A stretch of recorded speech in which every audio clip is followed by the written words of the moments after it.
मित्रों नमस्कार। हम दुनिया के उस विचित्र वन और रहस्यमयी वन की चर्चा कर रहे हैं जो जाट क्षेत्र में स्थित है, जो भारत के मध्य प्रदेश नीमच जिले में अवस्थित है, जो रतनगढ़ के पास पश्चिम दिशा में होकर गुजरता है। जहाँ कामा तीर्था जैसे विश्व प्रसिद्ध द्वीप है, जहाँ साइबेरियन पक्षी प्रवास हेतु आते हैं और यह स्थान उन्हें एक सुरक्षित प्रवास हेतु स्थान प्रदान करता है। इस जाट वन क्षेत्र में विभिन्न प्रकार की वनस्पतियां हैं, जैसे सागवान, जैसे वृक्ष, नीमरू, करौंदे, सीताफल, और के वृक्ष, सेर आदि के वृक्ष, नीम, आम, करौंदे आदि के अनाज, पशुओं में शेर, तेंदुए, हिरण, जंगली सुअर, नीलगाय, कचड़, बग्गा, सिंह, अजगर, विभिन्न प्रकार के सर्प, तितलियां, गिलहरी, बानर, विभिन्न प्रकार के पक्षी, तोते, चिड़िया, बंदर, उल्लू इत्यादि पाए जाते हैं।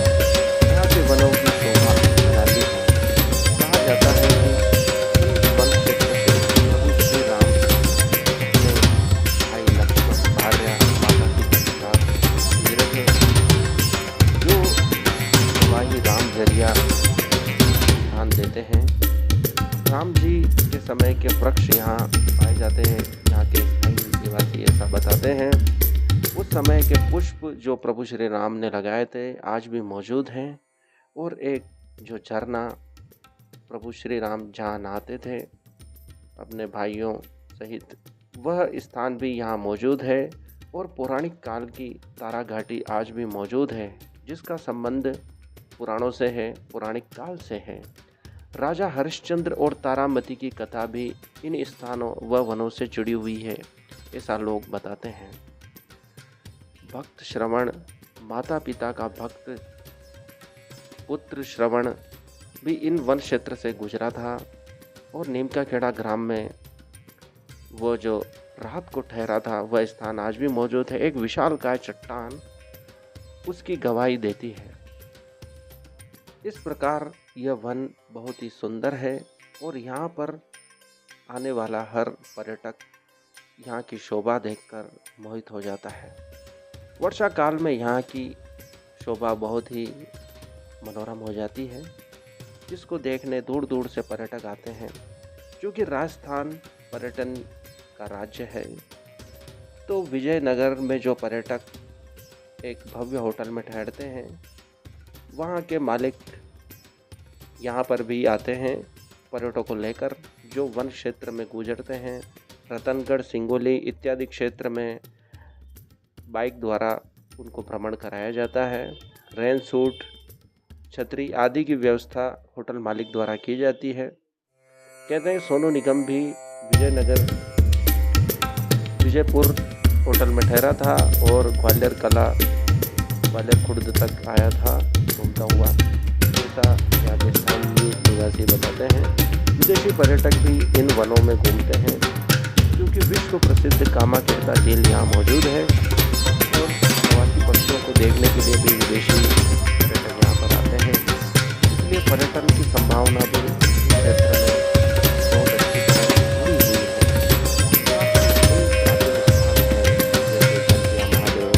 यहाँ पर प्राचीन मूर्तियाँ से सज्जित द्वार, मंदिर का जो मुख्य द्वार है वो बनाया गया है, और कई प्राचीन कलाकृतियाँ यहाँ मौजूद हैं। यहाँ माता जी का मंदिर भी नीचे स्थित है, और ऊपर भगवान शिवलिंग के रूप में विराजित है, और खजुराहो शैली में बनी प्राचीन मूर्तियाँ 1000 वर्ष पुराने मोचनाथ मूर्ति सागा रानी अति प्राचीन मंदिर है।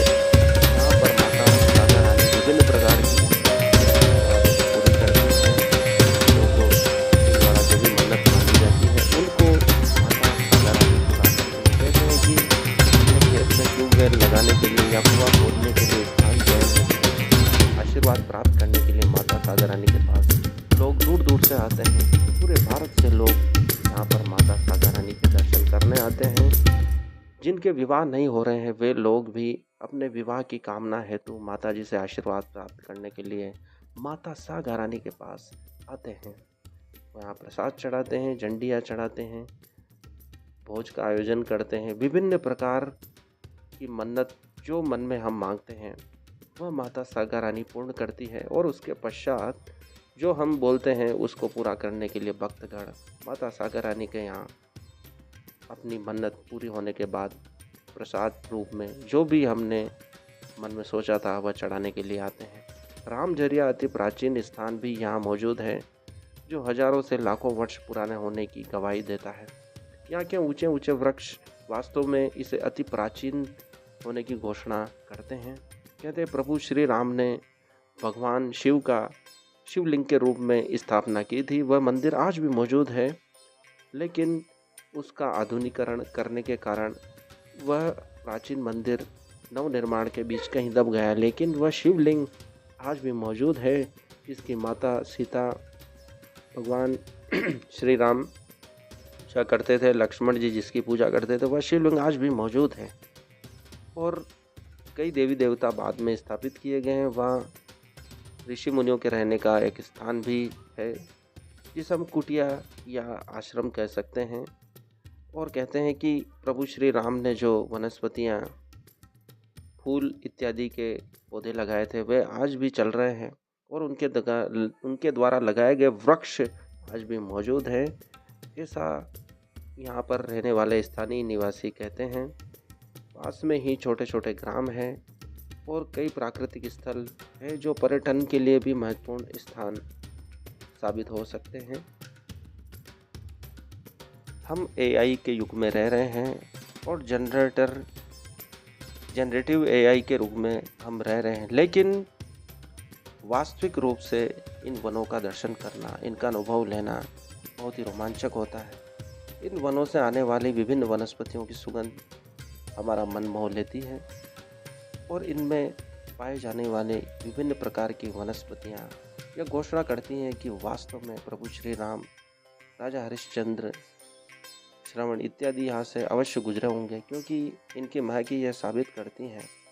उनकी उस समय की उपस्थिति से जो दिव्य प्रभाव पड़ा था वह हमें आज भी महसूस होता है। हम उसे महसूस कर सकते हैं कि वास्तव में कोई दिव्य चेतना यहाँ से गुजरी होगी, और यहाँ आने पर अत्यंत अद्भुत शांति हमें प्राप्त होती है। यह उसकी घोषणा करती है कि वास्तव में कोई दिव्य शक्तियाँ यहाँ से गुजरी थी। और यहाँ की वनस्पतियाँ अत्यंत दुर्लभ है। विभिन्न प्रकार की जड़ी बूटियाँ जो कहीं नहीं पाई जाती हैं, इन वन क्षेत्रों में पाई जाती है। जो प्राचीन आयुर्वेद के जानकार हैं, इन रहस्यमयी जड़ी बूटियों को उठाते हैं और रोगों का उपचार करते हैं। वर्तमान में इन पर पुनः शोध की आवश्यकता है। वन विभाग द्वारा वनों का संरक्षण किया जा रहा है, जिसके कारण प्राचीन वन और वनस्पतियाँ आज भी सुरक्षित हैं। फिर भी बच्चों को बचने से बचाना है, नए वृक्ष लगाना है, नए पौधे लगाना है, तभी हम पृथ्वी को और सुंदर, स्वर्ग से भी सुंदर बना सकते हैं। ये वनस्पतियाँ ये कुछ लेती नहीं,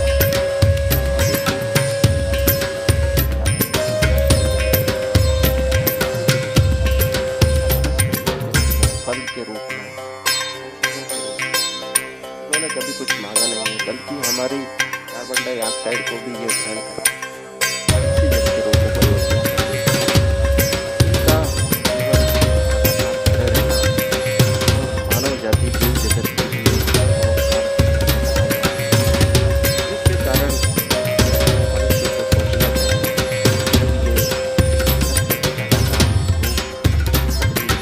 बारिश में एक खड़े हैं, और हम जीवों की कल्याण के लिए भी अपना पूरा जीवन होम किए हुए हैं। कई वृक्ष तो कई हजार वर्षों से इस धरा पर खड़े हैं और शुद्ध ऑक्सीजन हमें प्रदान कर रहे हैं। वरना अत्यंत प्राचीन वनों को देखना लगातार दुर्लभ होता जा रहा है। वन्य जीवों को देखना दुर्लभ होता जा रहा है। यहाँ की वनस्पतियाँ, जल, जंगल, जमीन, अत्यंत प्राचीन काल की मृदा यहाँ पर उपस्थित हैं, जो मनुष्य को उसी प्राचीन लोक में ले जाती है, जिसका दर्शन वे सिर्फ टीवी पे मोबाइल पे ही कर पाते हैं, हम साक्षात इन वनों के रूप में दर्शन कर पाते हैं। ये हमारा सौभाग्य है कि हम ऐसे वन क्षेत्र में रह रहे हैं जो शहर के निकट होने के साथ अत्यंत प्राचीन भी है और कई पौराणिक कथाओं से जुड़ा हुआ भी है। इन ग्रामों में रहने वाले लोगों की वेशभूषा अति प्राचीन के साथ आधुनिक भी है। प्राचीन वेशभूषा से लगता है कि वास्तव में यह ग्राम अत्यंत प्राचीन है। कई प्रकार के यहाँ पर स्थल हैं जो प्राचीन काल में आबाद थे लेकिन अब वीरान हो चुके हैं। इसका तात्पर्य है कि यहाँ पर मानव की बसावट, मानव जाति का रहना अत्यंत प्राचीन काल से है। आदि मानव द्वारा निर्मित शैल चित्र भी रतनगढ़ के आसपास नदी के किनारे शैल पर, पत्थरों पर पाए जाते हैं। कहते हैं कि आदि मानव ने ही ये चित्र बनाए हैं जो अधरशिला पर अंकित है। अधरशिला और डिकेन के आसपास शिले इत्यादि स्थानों पर शैल चित्र बने हुए हैं जो आदि मानव के रहने को प्रदर्शित करते हैं। लाखों वर्ष पूर्व ही मानव जाति क्षेत्र में रहा करती है। उज्जैन के प्रसिद्ध पुरातत्व वेत्ता वाकड़कर द्वारा क्षेत्र में शोध किया गया और इन शैल चित्रों की खोज की गई।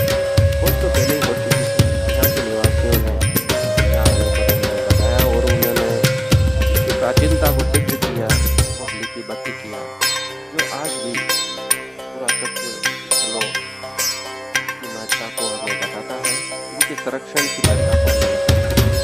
तभी का किला भी आज तो वर्षों तक बना है। इन सबके संरक्षण की आवश्यकता है। आसपास के क्षेत्र के निवासियों को इसका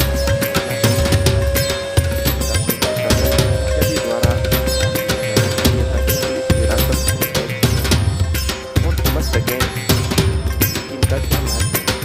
क्योंकि विश्व पितामह ने कहा जो अपने इतिहास को नहीं याद रखते हैं या उनसे सीख नहीं लेते हैं तो वह कई बड़ी गलतियां कर देते हैं, जैसा कि उनके साथ हुआ है। और इतिहास को भी सीख लेकर वर्तमान के लिए नए द्वार खोलने चाहिए ताकि हम इतिहास की गलतियों को न दोहराएं और वर्तमान को सुरक्षित कर पाएं।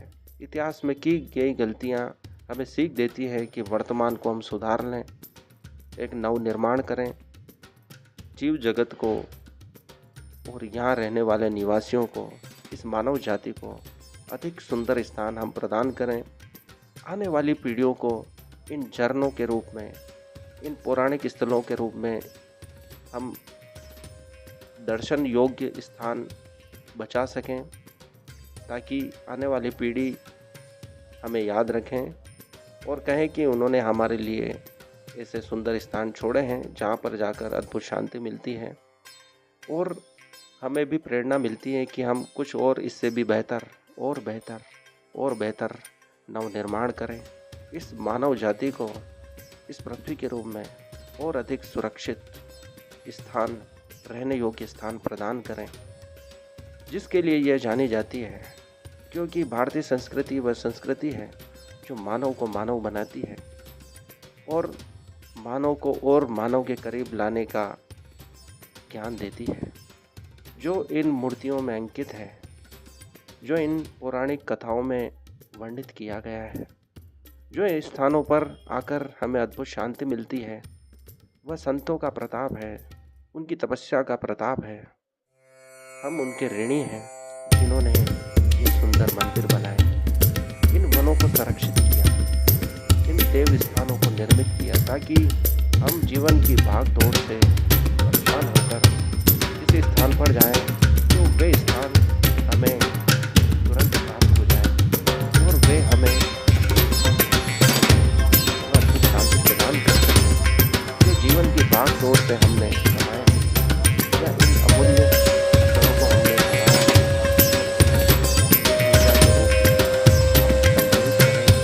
देव स्थानों पर हमारी ऊर्जा जो क्षीण हो चुकी है, तो परमात्मा के आशीर्वाद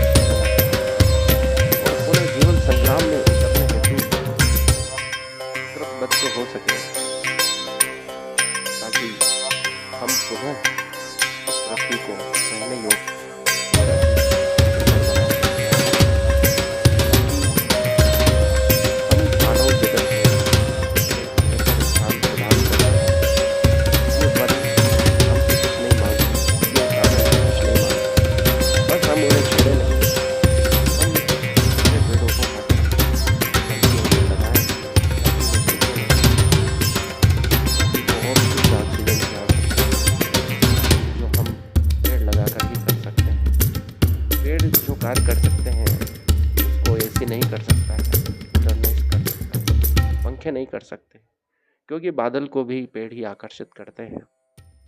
इन वनों ने वर्षा में महत्वपूर्ण योगदान दिया है। जहाँ वन नहीं है वहाँ वर्षा भी नहीं है, इसलिए मरुस्थल खाली हैं। वहाँ से बादल गुजर जाते हैं पर बरसते नहीं हैं। इसलिए पेड़ों का महत्व हमें समझना होगा। इन प्राचीन पेड़ों को संरक्षित करने की आवश्यकता है, नए पेड़ लगाने की आवश्यकता है। चाहे अपने खेत हो, मेड़ हो, वहाँ पर हमें पेड़ लगाना है। ये सुंदर हरियाली हमें दिख रही है वह प्रकृति का योगदान है, लेकिन हमें भी इस मानव के रूप में एक महत्वपूर्ण योगदान देना है। इन प्राचीन मंदिरों के साथ हमें इन पेड़ों को भी बचाना है और नए पेड़ लगाना है, ताकि मानव जाति बच सके, उस प्रलय से बच सके जिसकी भविष्यवाणियाँ बार बार विद्वान लोग करते हैं, पर्यावरणविद करते हैं कि इस पृथ्वी पर पुनः प्रलय आएगा, क्योंकि मानव जाति बहुत अधिक इस प्रकृति का दोहन कर रही है, पेड़ों को काट रही है, खदानों को खोद कर पृथ्वी को खोखला कर रही है। हमें इसको बचाना है, नए पेड़ लगाना है, ताकि मानव जाति एक नए भविष्य की ओर अग्रसर हो सके।